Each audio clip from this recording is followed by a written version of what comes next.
So our next dynamic presenter is Allyson Reeds. Allyson Reeds is the Physical Education Coordinator at Orange County Department of Education, where she champions student wellness, equity, and instructional innovation. She holds a master's degree in curriculum and instruction, a physical education teaching credential, and is an adapted physical education specialist. Allyson recently completed her Doctor of Education through the Global Executive Program at USC Rossier School of Education, exploring international education and leadership. Please give a warm welcome to Allyson to the stage today. Thank you.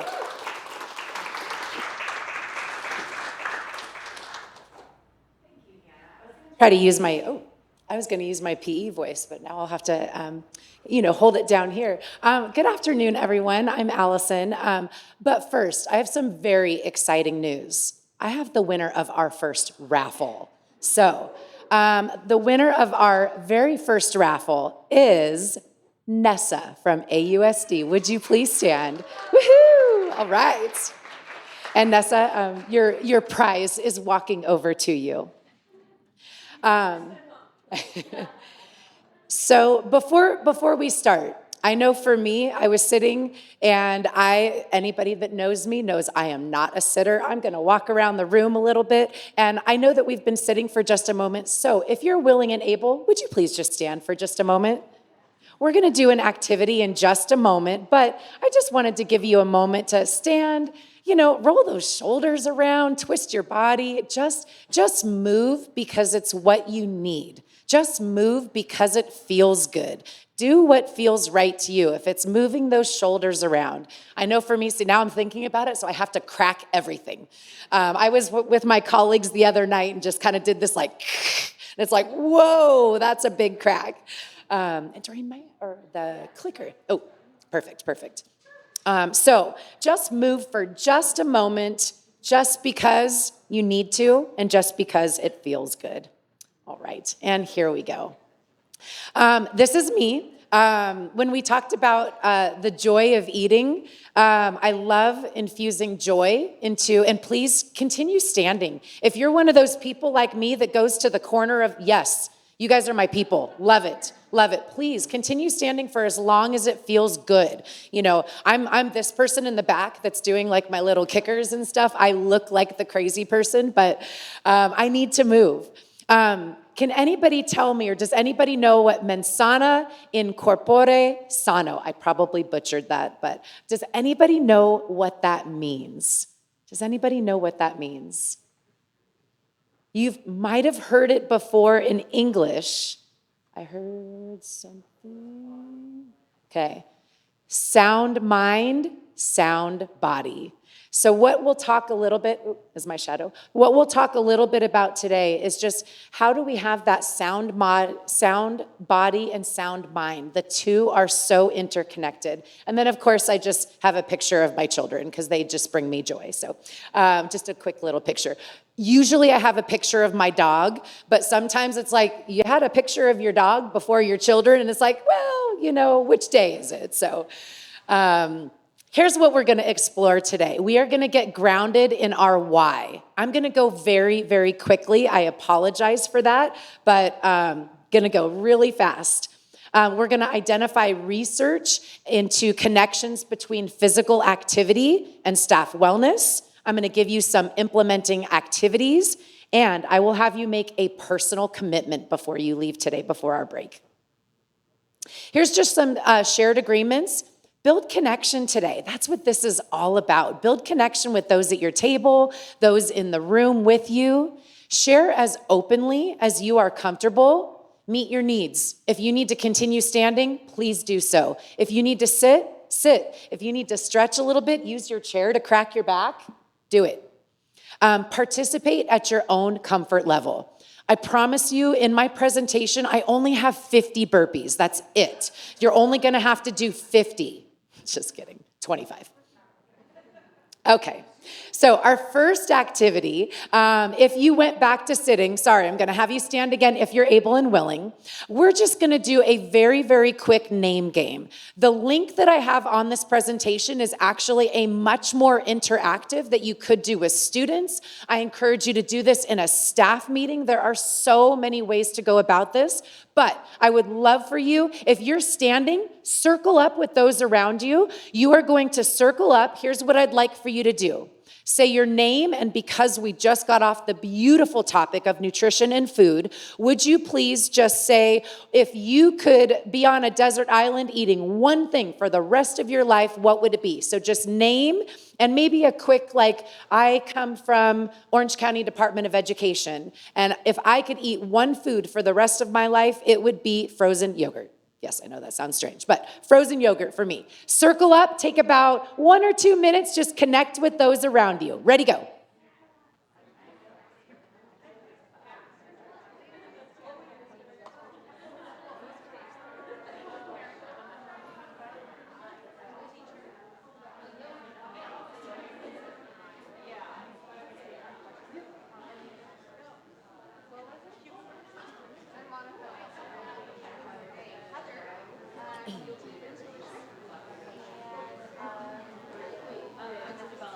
Okay, you two already know each other.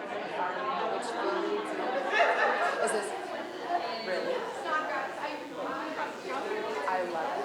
That's one of my points about doing little activities like this. You learn so many. One of the ways I do this, I stole it from a teacher, as any good teacher does. You say where you named from, why you're named Blaine. So why are you named Michael? Why are you named Michael? So like, I'm sure you two probably know that, but do you know the whole story? Is there a whole story behind it? Yeah, that's good. I love it. I love it. That's it. Yeah. Right? No, there's no. Oh, I love Thai too. Yeah. All right, just another couple of seconds to wrap up that thought.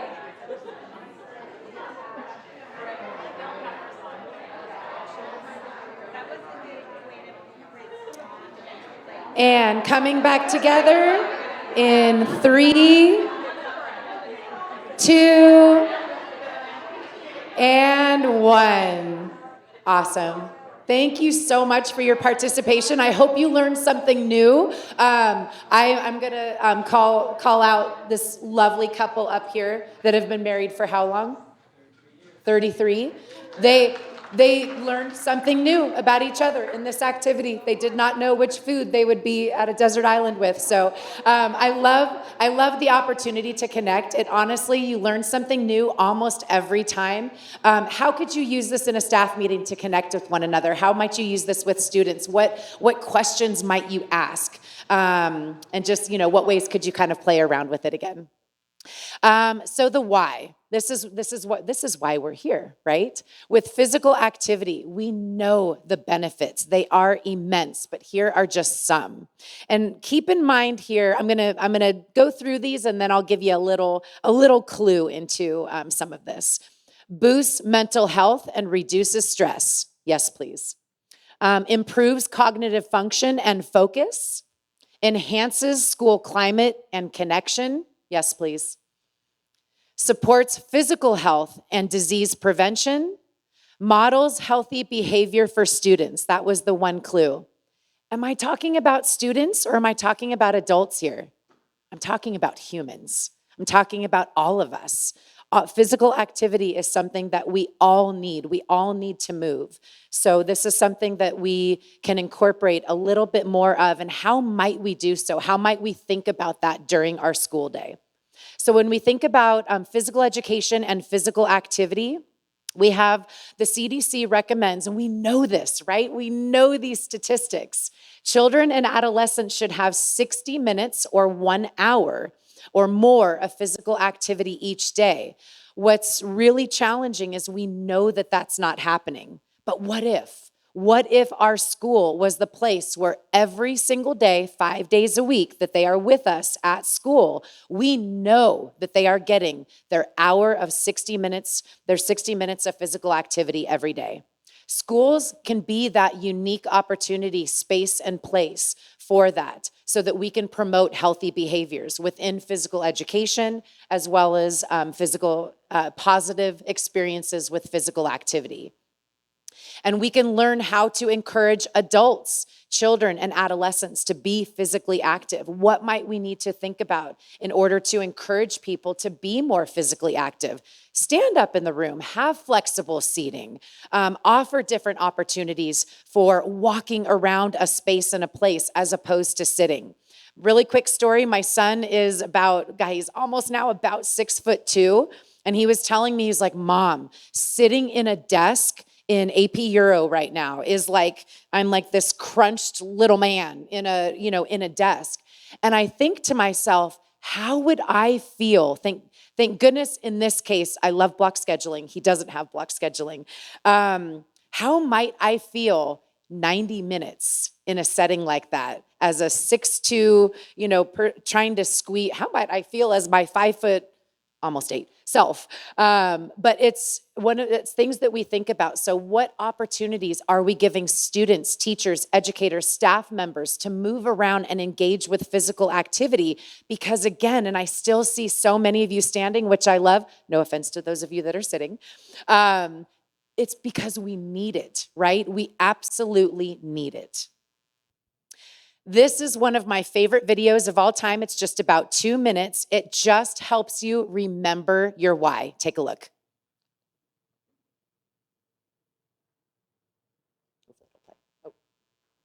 We know why kids don't learn. It's either poverty, low attendance, negative peer influences. We know why.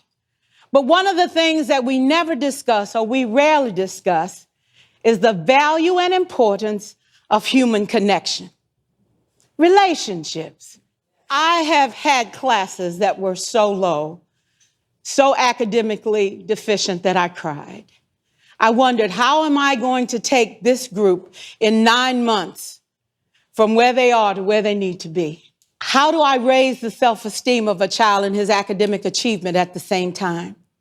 One year I came up with a bright idea. I told all my students, you were chosen to be in my class because I am the best teacher and you are the best students. They put us all together so we could show everybody else how to do it. One of the students said, really? I said, really? And I gave him a saying to say, I am somebody. I was somebody when I came. I'll be a better somebody when I leave. I am powerful and I am strong. I deserve the education that I get here. I have things to do, people to impress, and places to go. And they said, yeah. You say it long enough, it starts to be a part of you. Both my parents were educators. My maternal grandparents were educators. For years, I watched my mother take the time at recess to review, go on home visits in the afternoon, buy combs and brushes and peanut butter and crackers to put in her desk drawer for kids that needed to eat, and a washcloth and some soap for the kids who didn't smell so good. See, it's hard to teach kids who stink. Years later, after she retired, I watched some of those same kids come through and say to her, you know, Miss Walker, you made a difference in my life. You made it work for me. You made me feel like I was somebody when I knew at the bottom I wasn't. And I want you to just see what I've become. And when my mama died 2 years ago at 92, there were so many former students at her funeral. It brought tears to my eyes, not because she was gone, but because she left a legacy of relationships that could never disappear. Every child deserves a champion, an adult who will never give up on them, who understands the power of connection and insists that they become the best that they can possibly be. Is this job tough? You betcha. Oh God, you betcha. But it is not impossible. We can do this. We're educators. We're born to make a difference. Thank you so much. I love that video. I've watched that video so many times, and I feel like I get infused with just energy every time I watch it. It reminds me of why I do this. It reminds me that when she talks about her maternal grandparents, I come from a long line of educators, and I do feel like I was put here to do this. So just reminding yourself and being rooted in that, I always say, remembering the souls that are in front of you, those human beings that are in front of you. When we think about the psychological benefits of physical activity, again, they are immense. We think about the physical, yeah, like I feel better, like my body feels better. But there's actual mood boosts. I kid you not, I have been angry with students. Anybody ever been angry at a student before? And this was back in my teaching days. And it was the end of school. It was 7th period. And there was a student that he ticked me off so much. And I had to go for a run. I absolutely had to go for a run. During those first few miles, I was just like, gosh, he did this. And oh my gosh, he's just really getting under my skin and he's doing it on purpose. He's doing it on purpose and this and that. And then slowly but surely through that run, I started processing through it a little bit.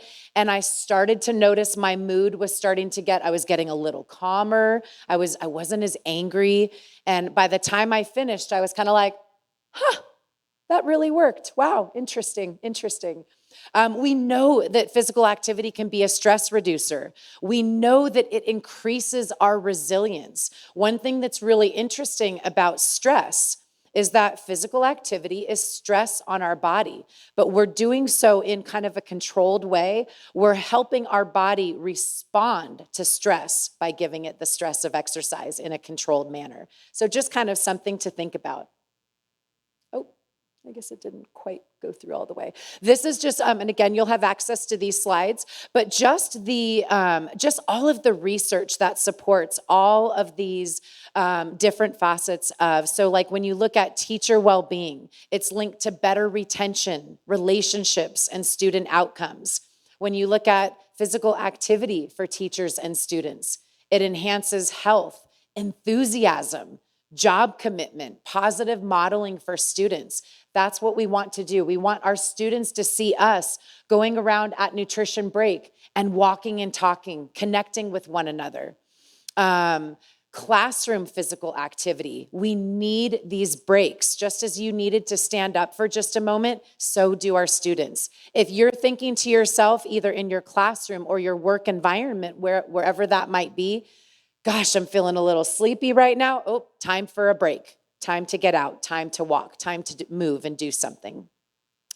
When you think about your class culture or the culture of the workplace that you're at, if you could change one thing about your class or your organization, what would it be and why is this important to you?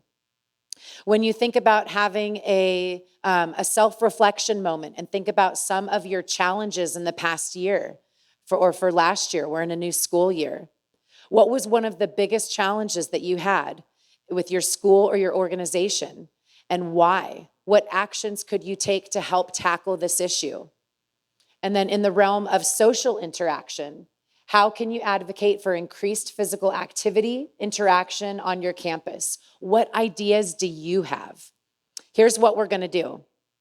I want to hear what your vision is. So in just a moment, what I'm going to do is invite you to stand. Would you please, for a minute or two, walk around your table, stand and just move your legs a little bit, and go back to these reflection questions. How might we contribute to our class culture? What self-reflection could you ask yourself? Like, gosh, what were some of my challenges? What I'm asking you to do is think about some of the things that we do as educators, but infuse some physical activity in it. So we're going to do this for just about a minute or so. So if you would, just go ahead and stand. You can walk around your table. You can walk a little maze, just around a table or two. Pick one of these. Which one would you like to discuss with those around you? And just chat it out for just about a minute or so. Ready, go. And then follow it up with burpees. No, just kidding.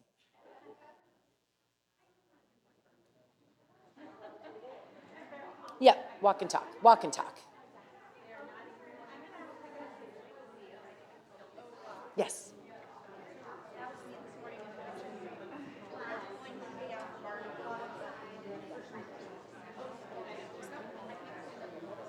Say the last part again. Oh, right. Because that's later in the day. Yeah. Totally. Totally. Sure. Totally. Totally. So whatever time we end, so if we end at 35, give it to perfect. Perfect. Thank you. Totally. Totally. Sounds good.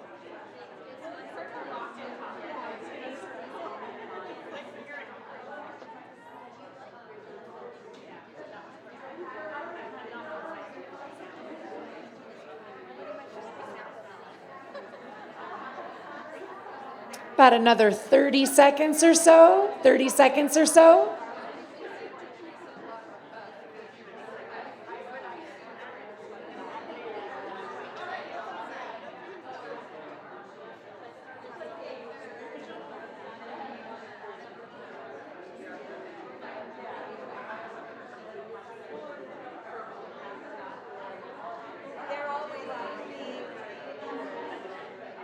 Oh, I love it. Love it. Love it. I even see some like dancing over there, I feel like. Are we singing tunes or? I love it. I love it.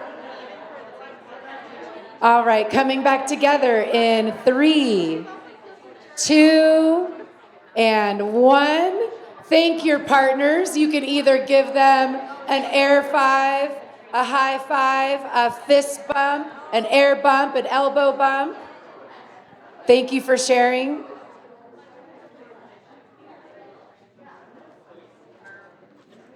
We know there are challenges, right? We know there are challenges to this. Time, collective buy-in, practice and training. How are we going to get others to understand that this is important and that we can do this? So time. How can we infuse some of these practices of physical activity? How can we infuse it into what we already do? Again, we just did a reflection prompt, right? Could you do that with students if you're in the classroom?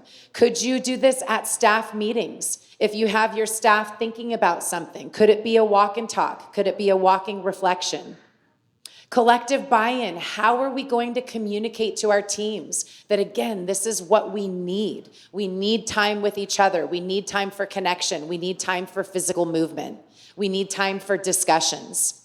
And then practice and training. What might it look like in order to create a consistent schedule of this? How might we do this on a regular basis? At every staff meeting, at every break opportunity, we are going to incorporate 10 minutes of physical activity. Start small, start integrating, start talking. All right, this is just another activity that you can incorporate again at a meeting. I'm gonna go through it, just talk through it as opposed to actually practicing it. One thing that I love doing is incorporating as many opportunities for circles and restorative practices as possible. It's such a wonderful way to connect with those around you. So if you were doing any type of reflection, again, standing in a circle, pass and praise. What is something in the activity that you just did, in the meeting, in the presentation, in what you learned? What's something that you could take any object at the table, pass, and I'm going to say a praise and then pass it to the next person. Or you can call this collab and critique. You're going to congregate in a small group. You take out a small object again, and you pass it around and say, what is one critique or question or uncertainness that you have? And then what's one thing that you want to share? So just another activity opportunity. But what I want you to leave with here today is, what is one thing that you could commit to doing when it comes to incorporating more physical activity throughout your day? Maybe it's a self-assessment, something that you're going to commit to doing just with you, and you're going to model that activity for others. Allyson, I promise, I will go for a 5-minute walk every hour that I've been behind at my desk. I will set a timer. I will have reminders. I will have visuals up around me. What commitment will you do today? Be that advocate This is linked in the presentation for you as well, if you'd like to go in a little bit deeper to a leadership influence chart. But what can you commit to as that advocate? I promise you, if your students, if your staff, if your coworkers and colleagues see you doing these things, it'll start to catch on. That is all I have for you in this moment. Not too bad. We are going to take a 10-minute break. It's about 1:32. We're going to take a 10-minute break. When we come back, we're going to move a little bit more for 10 minutes, but it is 1:32, so why don't we come back, 1:43, 44, 45-ish. So 10-minute break. Ready, go.